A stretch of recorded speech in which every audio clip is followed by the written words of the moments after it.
Welcome back, everybody. So a local mom, Viva Kwan-Nguyen, looked to Facebook to create a place to connect with other young moms looking to make friends. And now her Asian Moms San Diego Facebook group, they have been talking about fear, attacks, self-defense. This is a group that has really grown in the past year especially. So Viva is joining us this morning along with one of your group members, Raquel, who's the founder of The Stronghold. Good morning to both of you.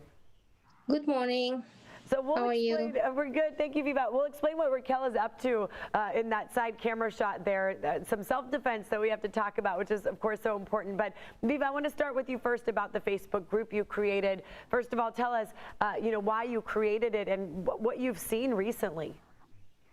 Yeah, so when I first moved to San Diego about 10 years ago, I tried to look for local Asian mom community or Facebook group to ask questions, sharing our cultural roots, but I couldn't find any. So that's why I created this group.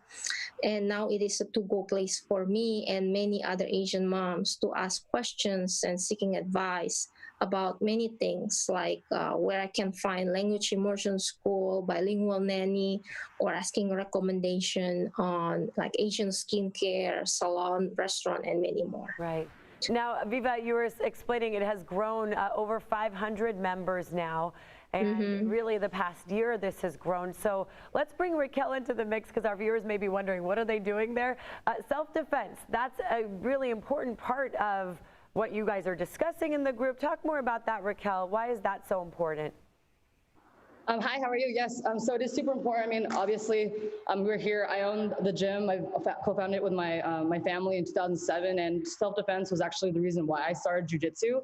I was actually in Miramar, and I grew up in a predominantly Asian community up there in Forest Ranch and Penasquitos. And now I have 5 children of my own, and learning about all of these things that are happening, it's getting more importance of making sure that they learn the self-defense aspect and not just the sport side of our martial art. But yes, I have, this is my middle child, and the goal for me is that anything that they need to do in order to get away and escape to safety, if anything does happen, is what's on my mind almost every day. Yeah, of course. And Raquel, I do want to ask you, I don't know if we can take your camera shot full, but as far as the attacks on Asian Americans, I mean, elderly especially, and women, I mean, it does seem like a scary thing to walk down the streets, which is, so unfortunate that people have to feel that way at all because they are Asian. I mean, I wish we could have that disappear from even our conversations and what's happening, but it is happening. So talk about how, what you're teaching people, how can people protect themselves?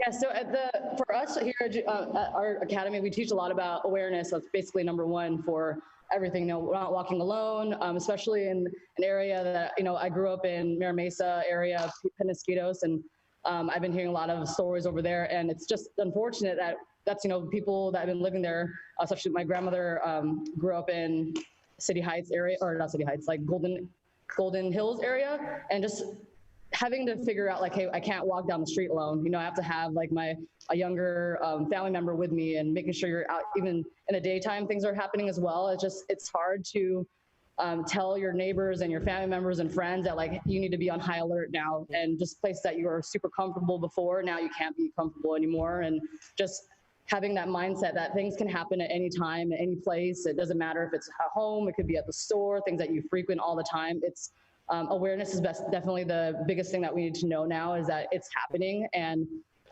not to be paranoid, but just be prepared if necessary. Right, be prepared. And I see your little girl right there. It looks pretty prepared. I mean, she's working some moves. Any key moves that you've taught people of all ages there that they can kind of fend off an attacker?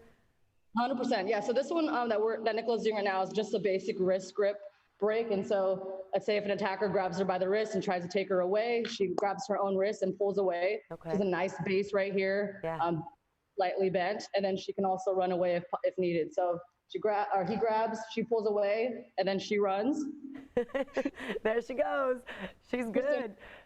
And then if needed, she does have to attack if they're not letting go. So let's say if someone's grabbing her from behind, what she needs to do is just step over to the side and strike the groin. So here we're just gonna strike the thigh, so we don't hurt our lovely partner. But that's definitely the goal, is to try to figure out a way just to do enough to get to safety. So she's gonna step important lessons there. Viva, Raquel, I apologize, we're out of time, and I know, Viva, you have that Facebook group. Any quick messages? We just have a few seconds, but anything you want to let our community know? Yeah, I think it's sad and unfortunate about what happened in the country right now with all this Asian hate crime. I think if we can all get together and showing support, and media attention, so that way we can create more awareness and then stop this, because it just seems like not gain enough attention to it.